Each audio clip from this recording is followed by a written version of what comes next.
Hey everyone, welcome to another episode of Beyond Grit with me, Robert Young. So I was thinking of a catchy phrase for the beginning of the episodes, but I couldn't really figure it out of what I wanted to use. You know, my grit fam, my grit team, the gritters, they all sounded kind of lame, but if you have any suggestions, hit me up. I'd love to hear them. At some time, maybe I'm just not as witty as I think I am.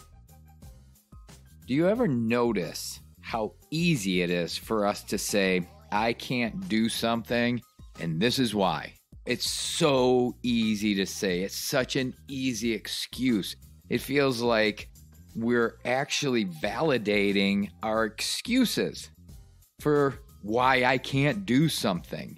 You know, is it because we're scared, we're not confident, we feel like a fraud, which, you know, a lot of times those emotions are true. That's what we do feel. We are scared. We feel like, why do people really even care what we have to tell them or what we can do? You feel like a fraud sometimes. And those are all natural feelings, but they're all feelings and all of them can be overcome. If we really start to say, I can, and this is how I'm going to do it, we could change the entire trajectory of our life.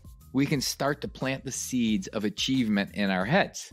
We start to get excited and we start to look forward to the journey and we start to prepare and we start to take that first step. And that very first step is always the hardest, but then the second step is easier and easier and easier and easier. So don't fall victim to those excuses. It's not worth it. And life is so short that you do not want to sit back 30 years from now and regret you didn't do what you wanted to do. So there you go. My guest this week is Monica Smith, and she took over her mom's business, The Raven's Nest, about 10 years ago. She tried really hard to talk herself out of taking over the business. She used every excuse in the book, but eventually she decided to give it a go. You know, has it been easy? No, but nothing worthwhile in life is ever easy. If everything was easy, it wouldn't be special. It would be boring. Everybody would do it. So she was a great guest with a great story. You can find her products at over 1,800 retailers nationwide. You can find them online at ravensoriginal.com. This was a business that was started by her mom in her house, starting to sew, starting to create crafts, selling it to people. And it just grew and grew and grew. And back in the day when they were doing this, they grew by going to market and they grew by word of mouth. And it's exciting and it was a great journey. And so sit back, get a cup of coffee, whatever you want to drink.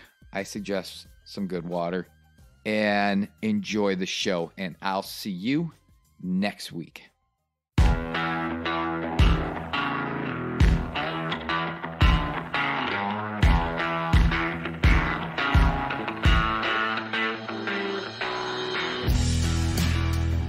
Hey, Monica, how are you? I'm great. How are you doing? I'm good. Hey, thanks for taking the time out to sit down and have a little chat with me about your life. Absolutely. So I'm looking forward to it. And happy International Women's Day. So yeah. March 8th, which we're recording this, is the International Women's Day. And it's a global day celebrating social, economic, cultural, and political achievements of women. So very big because you, business owner, my wife, she's the boss of the family here. So my hat's off to you guys and to your mom 30 plus years ago. I mean, this is going to be a really cool story. So absolutely. Yeah. So how's your week going so far? It's good.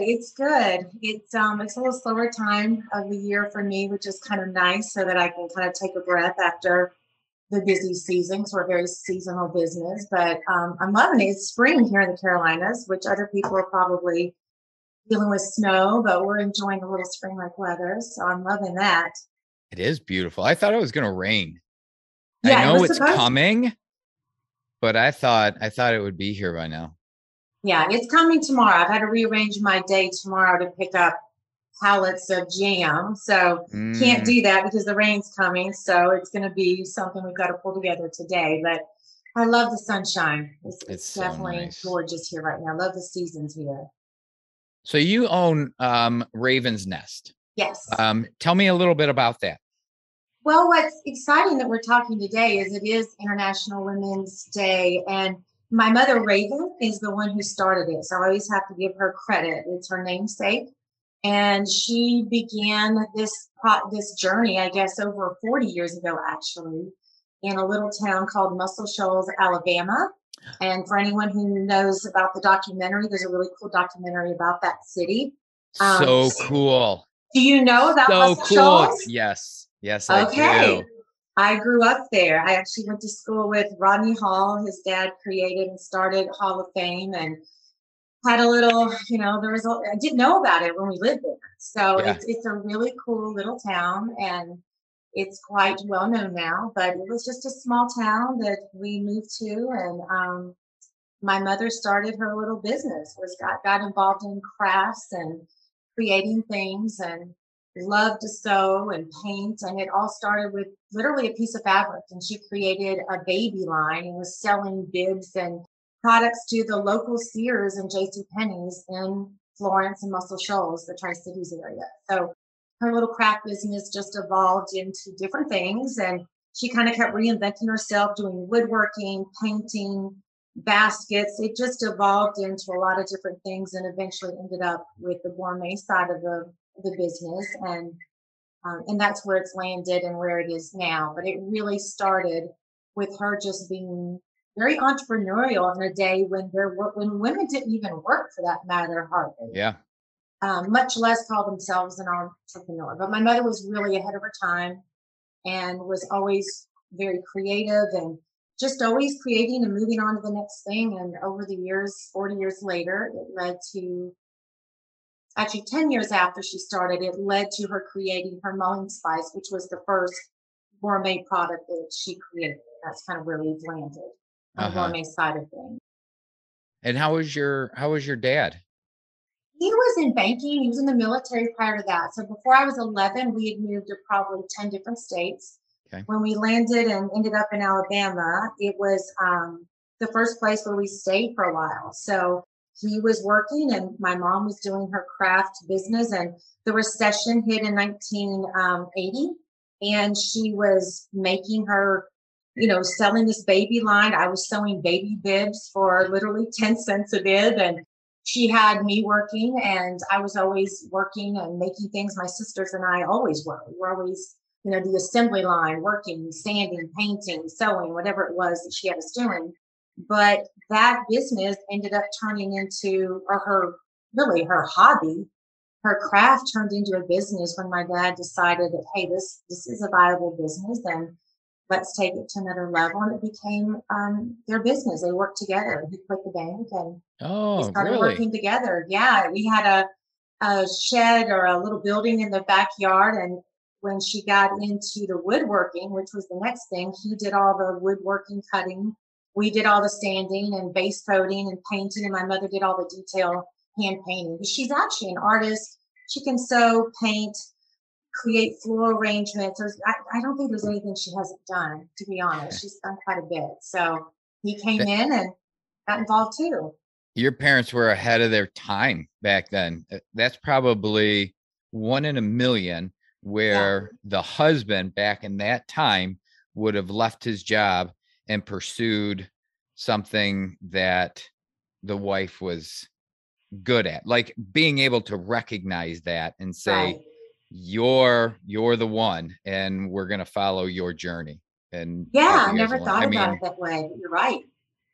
I, That's quite unusual. I mean, I I came in when we moved to Charlotte. We moved to Charlotte, and everybody will ask, and I was like, so did you move here for your job? I was like, no, we moved here for my wife's job. And this was only 11 years ago. And everybody was like taken aback, like, oh. And then it was the whole, whoa, does your wife let you do this? Does she give you an allowance? Does she do?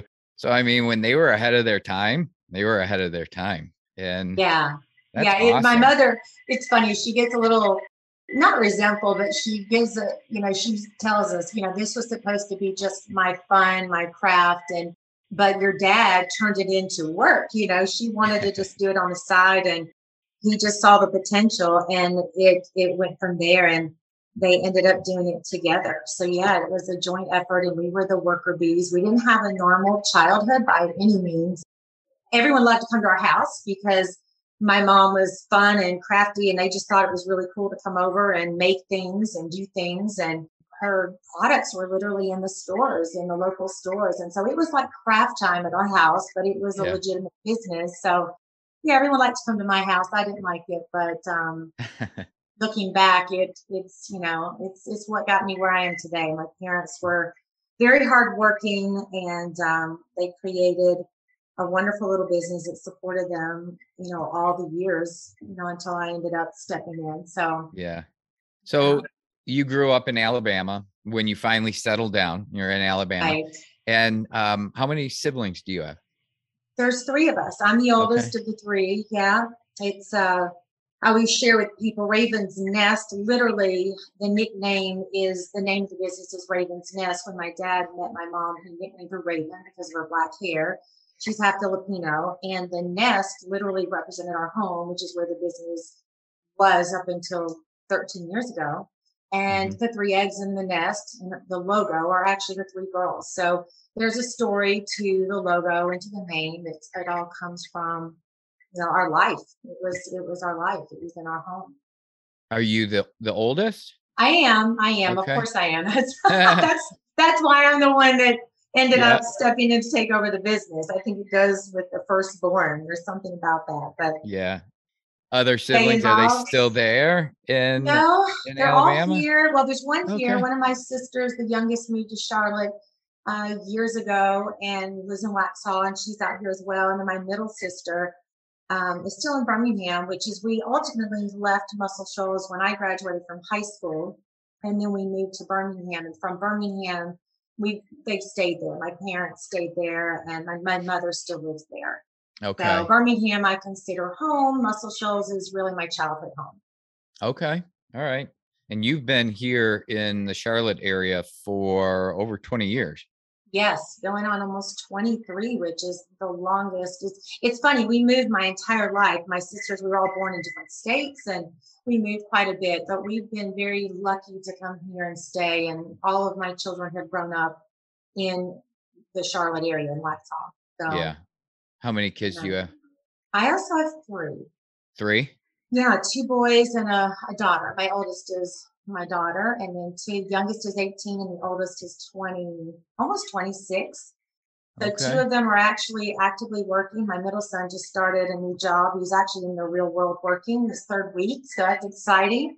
All right. But yeah, one left at home, so we'll soon be empty nesters. When you were a stay-at-home mom, when did you end up kind of taking over the business? Or have you always been involved in the business leading up to the time that you stepped in and took over the business?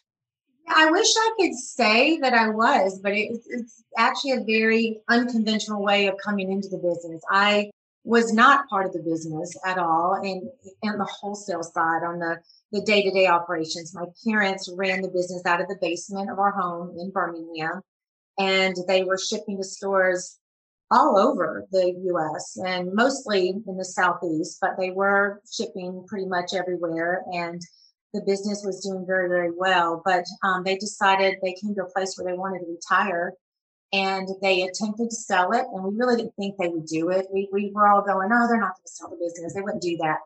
But they actually went to follow through with it, and things kind of fell apart. So my parents came to us, and I live here in Charlotte. I'm 7 to 8 hours away, and my middle sister lives in Birmingham. and is involved in the day to day and or was. And so I thought she's the likely one to take over. And when they offered it to her and asked us about it, she decided not to take over the business. And I was shocked because she had a senior in high school. He was about to graduate. And I thought, you're about to have no children at home. So, Mm-hmm. and you've got a basement, so you can just move it right under, into your house from one basement to the next. And so that did not end up happening. And my dad also had been dealing with cancer. He'd had cancer years before and he had beat it. And then he got sick again. So I knew they were at a place in life where it was time for them to finally retire, and Done. have a Yeah. break from running the business. And so my sister did not want to do it, decided not to, and I kept looking at it, going, "There's no way. I live in Charlotte. I'm 7 hours away. I'm not involved in the day to day. I have three small kids: a 5-year-old, a 9-year-old, and a 12-year-old. I mean, I've been a stay at home mom. I went to college, but I stayed home the entire time to be with them while my husband pursued his career." And so it just ended up being that I ended up stepping up and saying, "Okay, I'll take over the business and we'll just do this thing." And then the reality of that kind of hit me. And then I backed up and said, "Okay, that I can't do this. It's impossible. There's no way logistically, just everything in me was like, this can't work." And I literally just started praying that God would like shut the doors and make it crystal clear. Of course, my parents were devastated because I had committed and then I decided to pull back.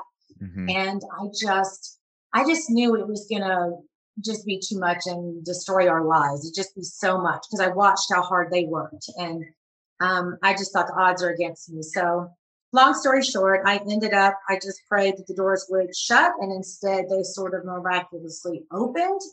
And I just said yes. I kind of stepped out of the boat and just did it. Yeah. And 14 years later, here I am. And I will say, it's funny, you look back on why things don't come together the way you think they should. Obviously, my sister, I look back and it's like, why didn't she step up and do it? She ended up finding out 6 months later, after I took over the business, that she was going to have a baby at 40 and Oh be boy. starting completely over. And then my dad took a turn for the worst. He ended up passing away in 2009. So it was really just meant to be that I did step in when I did. Otherwise, the business they would have lost it, to be Yeah. honest, and it would have been dissolved if anyone else had taken over. You can't take over a family business. You don't make millions. People don't go around buying small businesses like my parents. So it really just was meant to be.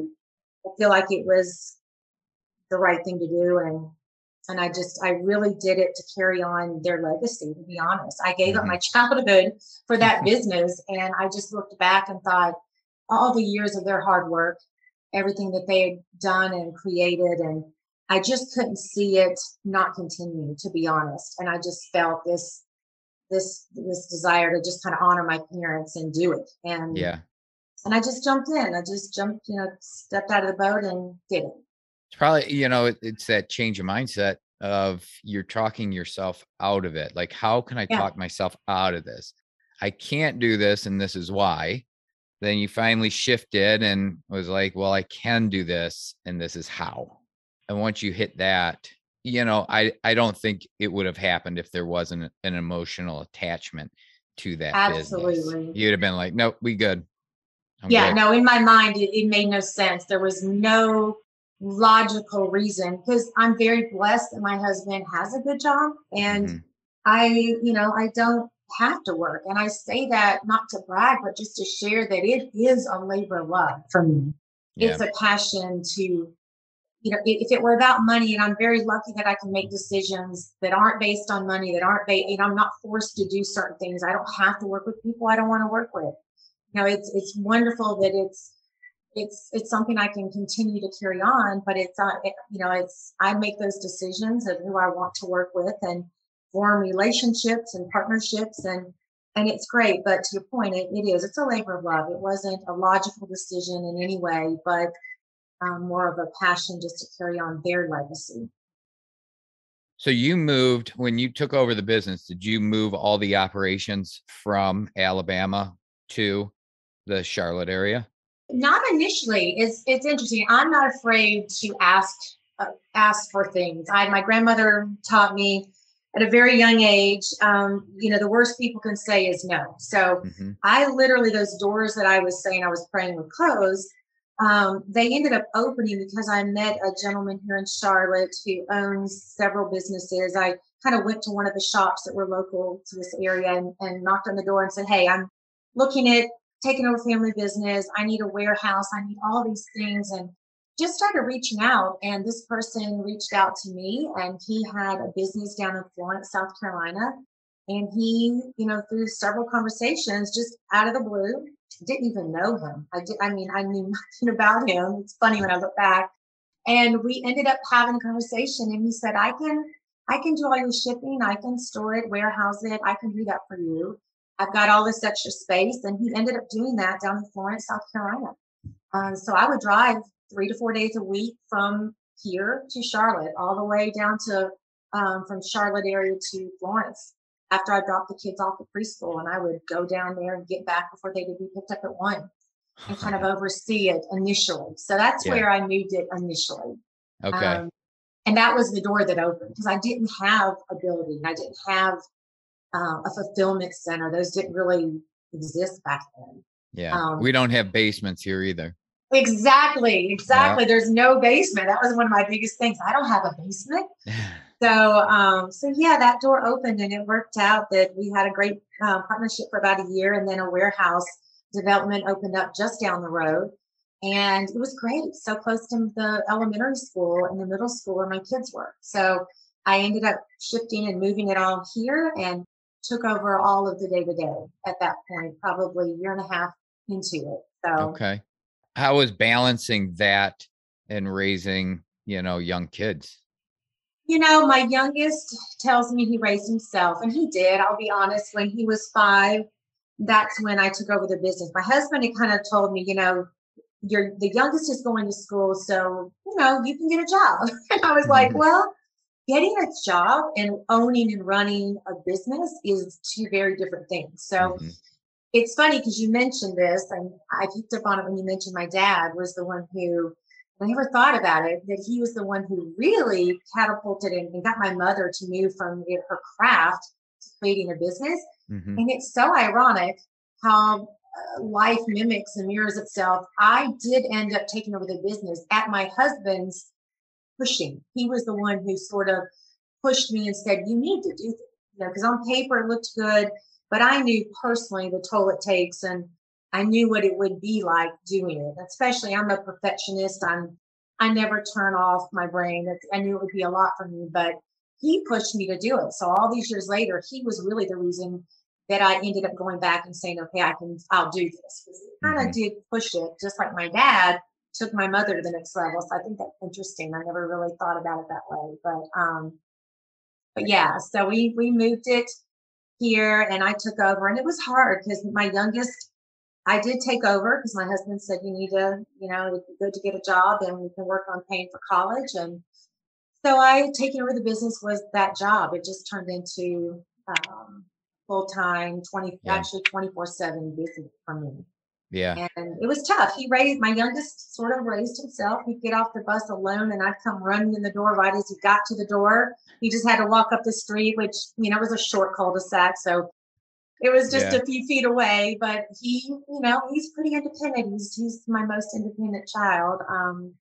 He's turned out okay. So it was hard, but we managed to get through it. Yeah, they didn't learn a lot of the things. Like my mother never taught us to cook. She never taught us to do all that kind of home, stay-at-home mom. I was a stay-at-home mom, but I was a mom that left the house every day with my kids. I wasn't ever that stay-at-home mom. So we were always going on adventures. And I feel like my son, I taught my kids, how to be a working mom. And I think that's okay. They learned that their mom can run a business and drive a forklift and go to market and sell products and win awards for our products. I mean, they've learned what it likes to be a mom that works. And I think that's a good thing. I think that is a great thing. 100%. How many employees do you have right now? Is it just you? That's, I am the only full-time employee. And in 14 years, that's probably the biggest challenge I've had is staffing and finding a team because we are so seasonal. My parents, I always say, my dad ran the day-to-day operations of the business. My mother was the creative one. She went to all the markets, and they had one lady that did all of the packing. So it took 3 people full time. I've never had one full-time employee except for during COVID. I had one person for just over a year, and that was it. So in 14 years, I've never had a partner, a full-time employee speak of other than that 1 year. So I've really had to do it on my own with a lot of part-timers. And that's been the biggest challenge is finding people to work when we are so seasonal. Mm-hmm. Had my parents ran it out of their home, so they didn't have overhead. They could just have a fourth quarter company and it was okay because it was in their house. Yeah. I had to pay for a warehouse and have a building and have shipping and all of the things that come along with owning a product driven company and manufacturing side of things and sourcing. And it was a totally different animal doing that and having to have it outside of the home. And it grew to the point where it had to be out of the home anyway. But Yeah. That was the biggest challenge and still is finding people that can go with the flow of it being just slammed in Q4. But in this time of year, it's very slow. It slows down quite a bit. Now, COVID was another, just a, Yeah. How'd you guys maneuver through that? yeah, that was pretty amazing story. We had the biggest year we've ever had in 2020 during COVID on the retail side. So I've got an online, I've got a website that people can go to, but our primary business is selling to mom and pops all over the country. We are national now. We're in stores all over the US, over 1,800, and there are mom and pops, wineries, boutiques. We're not in big box, and I will never do that. We are not in big box. We are just true to having relationships with small business, and that's who we sell. So right before the stay at home, the shelter in place hit, I just pulled the trigger on some ads. I really didn't know I just did it. I didn't plan it. It just happened and kind of released them when everyone else was sort of pulling back, and it went viral. And all of a sudden we went from 5 to 10 retail orders a week to 100 a day. And I'm telling you, it was to say it was a bloodbath of damages for one thing, because we didn't know how to pack that kind of level, and my kids were packing, we were putting late. I mean, the whole family had to jump in. It was crazy, but we were very blessed that we had an incredible year when so many businesses were struggling, and I took it upon myself to try to help my retailers and come up with ways to do ship for them and get them to pivot to online. Not all of them did that, but some did. So every day I went to work. It was nothing changed for me because I'm in a warehouse with just a couple part-timers and my family. So we all worked together and we had a great year. And then last year we had another great year because then all of the retail stores got to open up in 2021. Okay. So we've just had two of the biggest years in the history of the company the last 2 years, which is incredible. Wow. Yeah, we're very lucky. It was a good, everyone was at home wanting food. They were ordering online. So it was and good stuff. We were very blessed to have that happen. So you mentioned you guys are in, what is it, over 1,800 stores nationwide? Yes. How did you get the word out to all these stores? Like, what was your process of doing that? You know what's so wonderful about that? Again, it goes back to my mom and dad. I give them credit for creating products that just word of mouth. When I took over the business 14 years ago, my mom, and I just, again, I have to brag, they did this out of their basement. When I took over, they gave me a list of 6,000 stores they had sold. Now, during that time, no email, no social media, nothing. There was not what we have today. They had none of that. Yeah. So they just mother would just go to market. She'd go to market and show up, and people would taste and try our products and love them and share it with friends. So it was incredible what they did. So of course, when I took over, I'm not savvy with social media. The younger people are so much better at that. And so I do have email at my disposal and things like that. So I'm able to do some of that. But to be honest, it's word of mouth. I just show up at market. I go to Atlanta, Dallas, Vegas. I was doing Chicago markets because I'm a people person. I like to be face to face. Hmm. And, and at least before COVID, we were able to do that. So it was just going to markets and showing up, and people would try our product and we would talk and get to know each other. And then once we started doing business with stores, we pretty much have them for life. People buy and they're kind of customers for life. We kind of keep them, which is wonderful. They Yeah. reorder. Yeah. I mean, my love is the raspberry jalapeno jam. I know that it's the most popular, but it's the Yes. most popular for a reason. It's fantastic. Yeah, the Fantastic. raspberry, we jokingly call that crack on a cracker. It's just, we Oh, haven't been able to make anything that phenomenal. It's all great, but that raspberry is just the number one seller. And what really started it all is the mulling spices. Not everyone, a lot of Southerners kind of know what mulling spices are. I don't mhm. know, not everyone knows. It's getting a little more popular, but that was the first product she created. And it was the first, and it's still probably our top seller overall, and it only sells 4 months, 5 months out of the entire year. But they just did. They created some amazing products, and they're part of people's family traditions. The mulling spice has always been a holiday item, which is why we've always been so seasonal. So Yeah. we're just really lucky that people, gather together during the holidays, and they make mulling spices. They sip on that. It's like Christmas in a cup. So we end up becoming part of people's family traditions, and that's just the nature of what my mom created. And it's timeless. That's, I Yeah. think, why we're still here all these years later. So you're very busy in raising the kids and running a Mhm. business. What do you do on a daily basis? For me, I have non-negotiable things, right? Mhm. So I wake up and I meditate, I read, I walk and exercise and stuff like that. And that kind of keeps me grounded in a good mindset. Do you have things that you do every day or you try to do to keep yourself kind of grounded, move forward, Wow. clear I mind? wish I did. I wish I was like you, and I'm trying to be more like you in that way. I really don't. What really drives me is I love to travel. And so for me, if I have a couple of trips or more on the books, if I could travel once a month, I would. I love to travel. So as long as I can go to markets, which is really what I love the most. The day to day is not something I love. It's a Mhm. warehouse. It's dark. It's not something I used to work in corporate America. So I love people. So it's the environment of the warehouse. It's not my favorite part. It's not the part I love, but you've got to do what you have to do. So it's Yep. part of running the business. And that is the day to day. So I am very involved in the day to day. So I need to do those things. I'm working on that. That's COVID.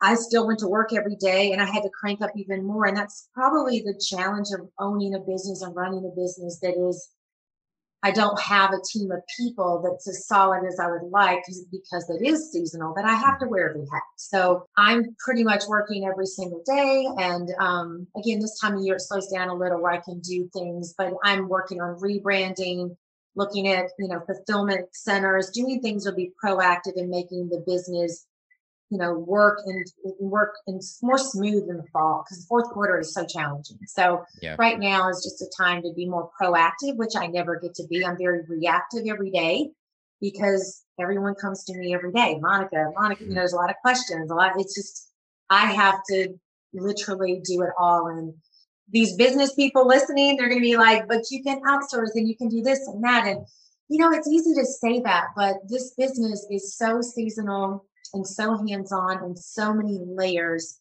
that you got to get to a certain level and grow to a certain level to get there. And Mhm.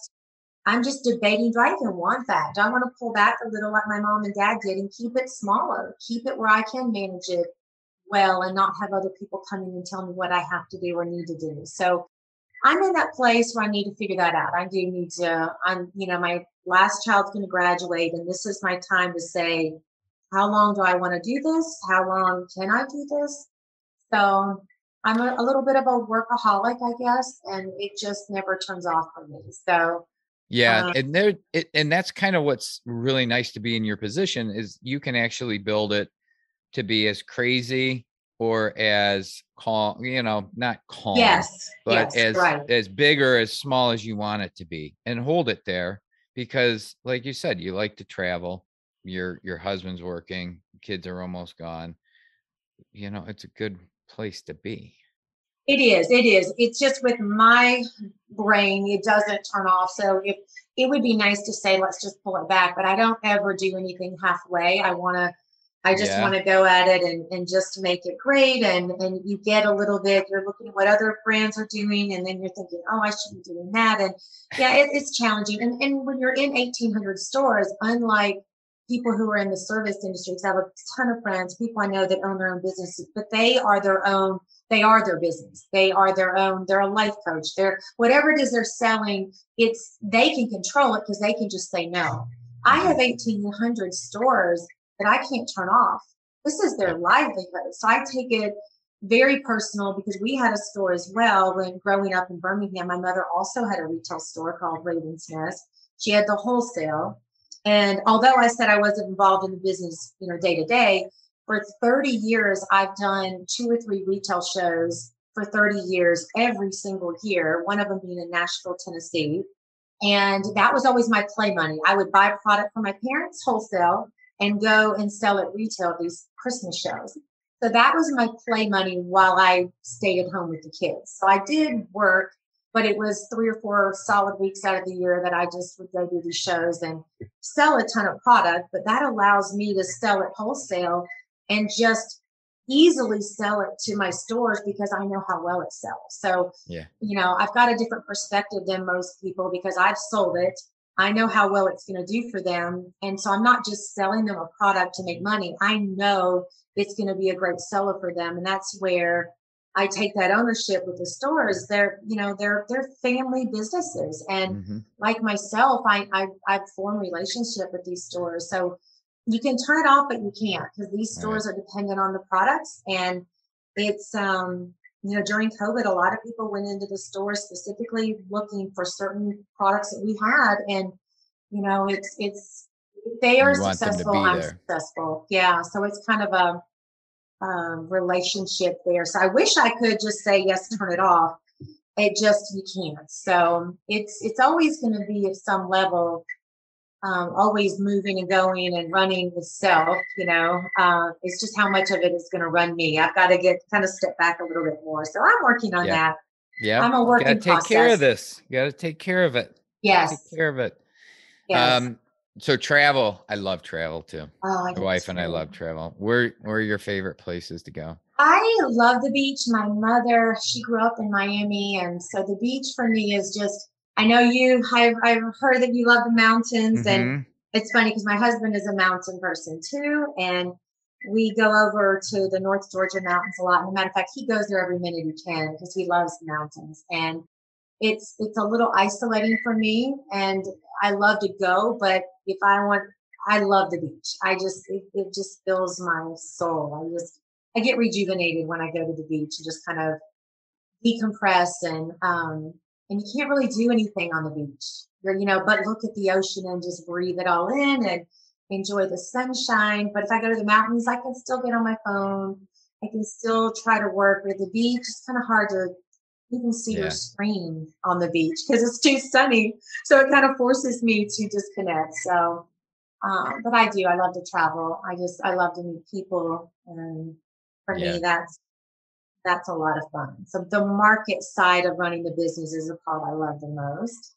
And Um, travel around to go yeah, there. and I do make time. The one thing my parents didn't do, they ran that business, and that's all they did. They weren't really involved in our lives as much as looking back. But with me, with my kids, I really do find that balance. I've probably been to 90% of all their games and hit every softball, baseball, whatever they were doing. I tried to be a part of that and balance it. But it's been challenging to make it all work. But you do what you have to do and you just have to find the balance. And unfortunately my balance is a little off kilter. I need to do more of what you're saying, the meditation, the exercising. I was doing that before COVID. COVID is kind of thrown me, kind of, but everyone has spun out of control a little bit during the last 2 years. So we're all trying to get back to Yeah, that. it knocked people out of their routine. It And sure did. it did. This year, I finally made that commitment, and it always worked out. That was just a given. But everything else, I finally decided, like, I'm taking my time back. Like, Right. I've got to get grounded again. And it's so far so good. It's been a good routine. Kind of quiet your brain for a little bit. That's what I need to get back into.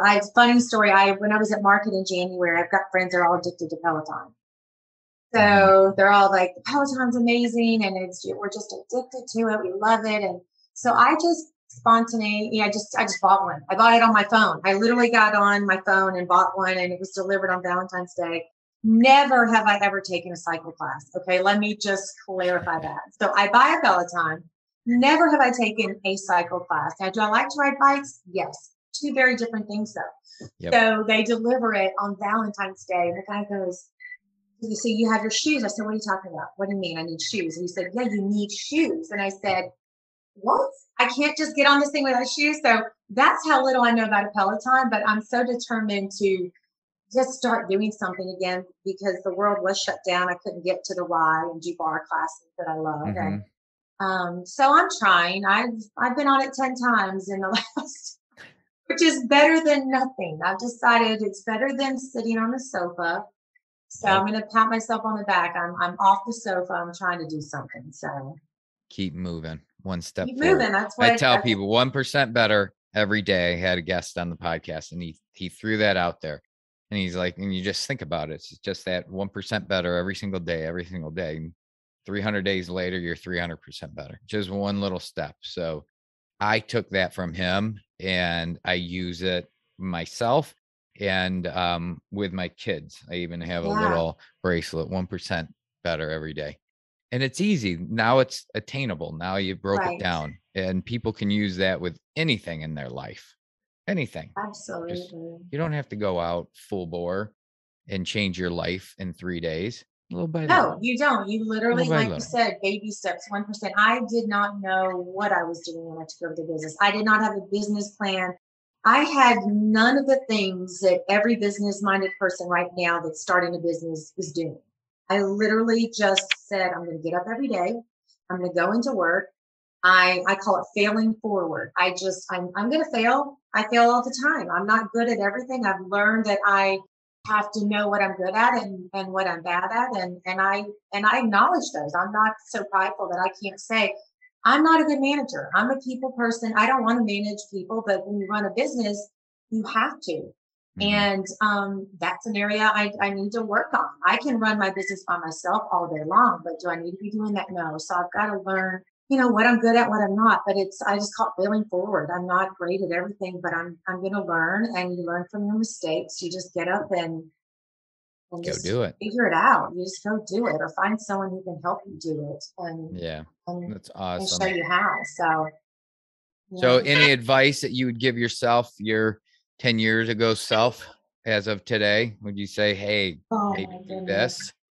I definitely look back, and I wish I had really gone out and found, just a really good solid team, and just figured out a way to just make a solid, like, take the business a little more quickly to the next level where I could employ people full time, or at least solid part time, because that's been really hard. And then the other thing is branding. I remember the very beginning, I wanted to rebrand, which that's a whole nother story. Having a business that's been around so long, making changes to my mother's company was very challenging, and still is. And I remember not wanting to spend money on certain things, and I've spent 10 times that now.